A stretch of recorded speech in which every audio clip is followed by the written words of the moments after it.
નમસ્કાર વિદ્યાર્થી મિત્રો, સારથી સપોર્ટ યુટ્યુબ ચેનલ પર આપ તમામ મિત્રોનું હાર્દિક સ્વાગત છે। તો આજના આ વિડીયોમાં ધોરણ 11 મનોવિજ્ઞાન વિભાગ સી પ્રથમ પરીક્ષા માટેના આઈએમપી પ્રશ્નો જોવાના છીએ। તો આ વિડીયોને સ્કીપ કર્યા વગર અંત સુધી જોતા રહેજો। સૌથી પહેલાં આપણે વાત કરીએ મનોવિજ્ઞાનની અંદર પહેલા પાઠના આઈએમપી ક્વેશ્ચનની। તો વિભાગ સીમાં પહેલો ક્વેશ્ચન પરીક્ષામાં પૂછાઈ શકે એવો છે, મનોવિજ્ઞાનનો શબ્દાર્થ સમજાવો। બીજો પ્રશ્ન, મનોવિજ્ઞાનની સ્વીકૃત વ્યાખ્યામાં કયા 4 મુદ્દાઓનો સમાવેશ થાય છે? પ્રશ્ન નંબર 3, વોટસને શા માટે આંતરનિરીક્ષણ પદ્ધતિનો વિરોધ કર્યો? એના પછીનો ક્વેશ્ચન, મનોગત્યાત્મક અભિગમ કયા સિદ્ધાંતોના આધારે વર્તનને સમજવાનો પ્રયત્ન કરે છે?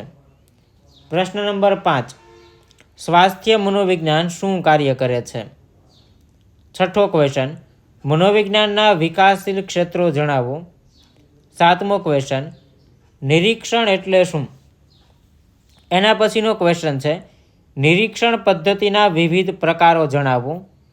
9મો ક્વેશ્ચન, પ્રયોગની વ્યાખ્યા આપી અર્થ સ્પષ્ટ કરો। 10મો ક્વેશ્ચન, પરિવર્તીઓના પ્રકાર જણાવો। 11મો ક્વેશ્ચન, મુલાકાત પદ્ધતિની વ્યાખ્યા આપો। 12મો ક્વેશ્ચન, કસોટીના માનાંકોનો ખ્યાલ આપો। એના પછી 13મો ક્વેશ્ચન છે, વારસો એટલે શું?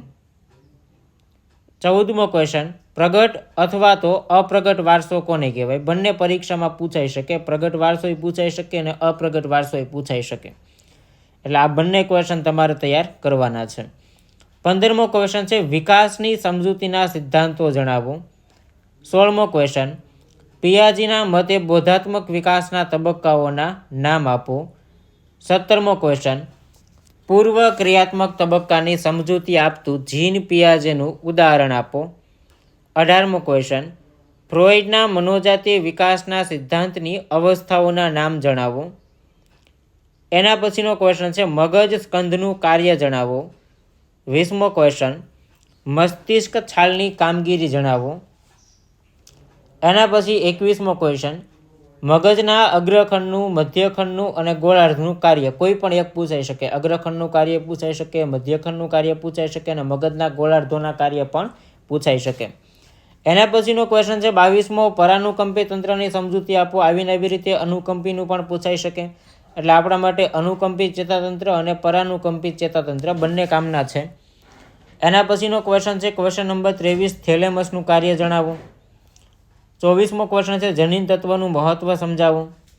25મો ક્વેશ્ચન છે, સ્વાદુપિંડનું કાર્ય સમજાવો। આટલા ક્વેશ્ચન છે તમને વિભાગ સી ની અંદર પરીક્ષામાં પૂછાઈ શકે એવા છે। હવે આપણે વાત કરીએ વિભાગ ડીના પ્રશ્નની। તો વિભાગ ડીની અંદર પહેલો ક્વેશ્ચન તમને આપેલો છે, મનોવિજ્ઞાન પ્રાકૃતિક વિજ્ઞાન છે, આ વિધાન સમજાવો। ખૂબ અગત્યનો ક્વેશ્ચન છે, આવી શકે। આના પછી મનોવિજ્ઞાનના ધ્યેયો, ત્યાર પછીનો ક્વેશ્ચન છે વાર્તનિક અભિગમ, આ બધા ટૂંકનોંધની અંદર આવી શકે। મનોગત્યાત્મક અભિગમ, એની ટૂંકનોંધ આવી શકે। જૈવિક અભિગમ, એના પછી સહભાગી નિરીક્ષણ અથવા તુલનાત્મક નિરીક્ષણ। જો આ બંને ક્વેશ્ચનની અંદર બેમાંથી એક લખવાનો છે, સહભાગી નિરીક્ષણ અથવા તુલનાત્મક નિરીક્ષણ। એવી રીતે દીર્ઘકાલીન પદ્ધતિ અથવા સમકાલીન પદ્ધતિ। એના પછી 8મો ક્વેશ્ચન છે, પ્રયોગના લક્ષણો વર્ણવો। 9મો ક્વેશ્ચન, મુલાકાત પદ્ધતિના લાભ અને મર્યાદા, ફાયદે લખવાના છે અને મર્યાદાઓ પણ લખવાની છે। ત્યાર પછીનો ક્વેશ્ચન છે, મનોવૈજ્ઞાનિક કસોટીના લક્ષણો, 10મો ક્વેશ્ચન। એના પછીનો ક્વેશ્ચન છે 11મો, વિકાસની પ્રક્રિયા સમજાવો। 12મો ક્વેશ્ચન, જીન પિયાજેનો પૂર્વ ક્રિયાત્મક તબક્કો સમજાવો। એના પછીનો ક્વેશ્ચન છે, સામાજિક આવેગિક પ્રક્રિયાઓ। 14મો ક્વેશ્ચન, દુર્ગાનંદ સિંહાનું પ્રતિમાન। 15મો ક્વેશ્ચન, કોહલબર્ગનો નૈતિક વિકાસનો સિદ્ધાંત। 16મો ક્વેશ્ચન, માનવ ઉત્ક્રાંતિના સીમાસ્તંભો। 17મો ક્વેશ્ચન, નાનું મગજ। 18મો ક્વેશ્ચન, મસ્તિષ્ક ગ્રંથિ। 19મો ક્વેશ્ચન, કરોડરજ્જુ અને 20મો ક્વેશ્ચન, સીમાવર્તી તંત્ર। આટલા પ્રશ્ન તમને વિભાગ ડીમાં પૂછાઈ શકે એવા છે।